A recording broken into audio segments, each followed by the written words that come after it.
আমরা আগমনী উৎসবের জন্য বেরিয়ে পড়লাম। দিনটি ছিল 31শে আগস্ট। আমরা যেহেতু গাজল থেকে যাচ্ছি সেই জন্য তেভাগা এক্সপ্রেস ধরলাম। তেভাগাতে যাচ্ছি। সকাল এই 7টার সময় তেভাগাতে উঠলাম। এই যে সবাই মিলে গান করতে করতে যাচ্ছি, কি মজা হচ্ছে। আর হচ্ছে আমরা এবার তেভাগাতে উঠে এবার নামবো হচ্ছে রামপুরহাটে। রামপুরহাটে আছে 12:30টায় ট্রেন, সরাসরি একদম দেওঘরের ট্রেন। এবার আমাদেরকে রামপুরহাটে নামাবে 10:30টায়। 10:30টায় নেমে তারপরে কিছুক্ষণ ওখানে রেস্ট করব, খাওয়া দাওয়া করব। খাওয়া দাওয়া করে তারপর 12:30টায় যখন ট্রেনটা আসবে তখন ধরবো। এবার এই ট্রেনে উঠেছি। এই ট্রেনে একজন গায়ক ছিলেন, তাদের গান শুনতে শুনতে আমরা যাচ্ছি। দারুণ গান করছে, শুনুন কত সুন্দর গান করছে, বেশ ভালোই কাটছে। আমরাও তার সঙ্গে একটু গান করলাম। শুনুন একটু গানটা। এরপরে আমরা দেওঘরে নেমে যাব। দেওঘরে নামাবে হচ্ছে ওখান থেকে এই 3 ঘন্টা 3.5 ঘন্টা লাগে। 4টার দিকে নেমে গেলাম। তারপরে ওখান থেকে টোটো করে দেওঘরে যেতে হয়। ওখান থেকে টোটো করে 30 টাকা ভাড়া নেয়। 30 টাকা করে ভাড়া দিয়ে আমরা টোটো করে চলে গেলাম। টোটো বা অটো সবই যায়। এবার আমরা হচ্ছে এসের জন্য অ্যাকোমোডেশনের জন্য ওয়েট করছি। যেহেতু আমাদের বুকিং করা ছিল না আগে, মানে বুকিং করে চেষ্টা করেছিলাম কিন্তু বুকিং কনফার্ম হয়নি, সেই জন্য একটু প্রবলেম হয়েছিল। অ্যাকোমোডেশন অফিসে গিয়ে থাকার ব্যবস্থা করতে হলো। ওই জন্য আমরা একটা ওই ওয়েটিং রুমে ওয়েট করছিলাম সবাই মিলে। তারপরে অ্যাকোমোডেশনের ব্যবস্থা হলো। তারপরে আমরা দা হাউসে থাকলাম, মানে প্রথম যে ঘরটা, ওখান থেকে প্রেয়ার সব কিছুই কাছাকাছি হয়। এবার সেখানে আমরা থাকলাম। তারপরে প্রণাম, কিছুক্ষণ রেস্ট নিয়ে ঠাকুর প্রণামে বেরিয়ে পড়লাম।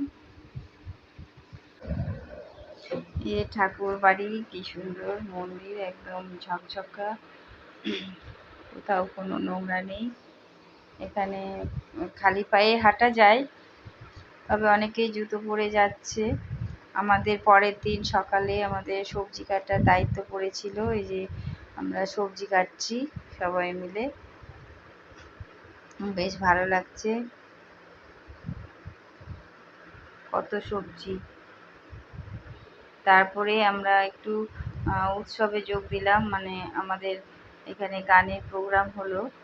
আমরা সবাই মিলে সেই গানের প্রোগ্রামে অংশগ্রহণ করলাম। খুব মজা হচ্ছে, দারুণ মজা করছি। এই যে এখানে হচ্ছে আনন্দবাজারের পাশেই এই উৎসবের ব্যবস্থা করা হয়েছিল, কীর্তনের ব্যবস্থা। সেই কীর্তনে আমরা অংশগ্রহণ করলাম। আসাম, তারপরে হচ্ছে গুয়াহাটি, এইসব জায়গার বিভিন্ন, আগরতলা, অনেক জায়গা থেকে সব মায়েরা এসে অংশগ্রহণ করলো। দেখুন কীর্তন হচ্ছে। পরের দিন সকালে সেই দিন, এই যে উৎসব, ঠাকুরকে নিয়ে প্রসেশনে বেরোবে, সবাই রেডি হয়ে চলে এসেছে।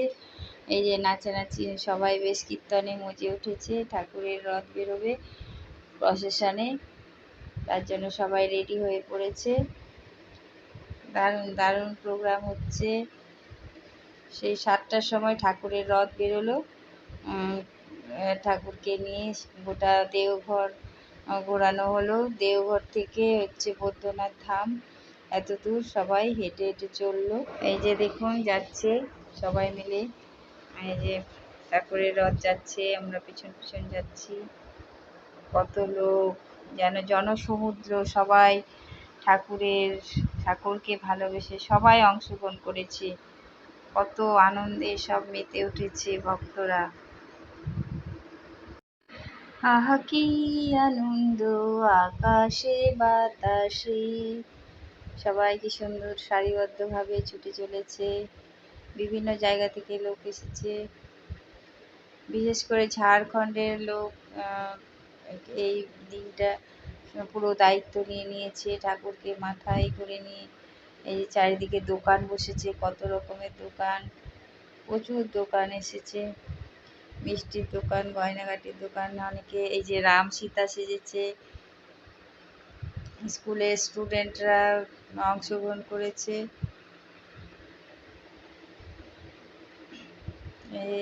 অনেকে এই যে এই মেয়েটি কি সুন্দর, বোনটি হচ্ছে রিং রিং নিয়ে করতে করতে, প্রোগ্রাম করতে করতে চলছে। যে কত রকমের দোকান, অনুষ্ঠান হলে দোকান আসেই, তবে অনেকই দোকান এসছে। ফুচকার দোকান, বিভিন্ন আনন্দবাজারের ব্যবস্থা আছে, যে সবাই মিলে একসঙ্গে, কত লোক একসঙ্গে খেতে বসে। প্রচুর প্রচুর লোক, 3 তলা জুড়ে 3টে ফ্লোর আছে এরকম, একসঙ্গে প্রায় 1.5 লাখ।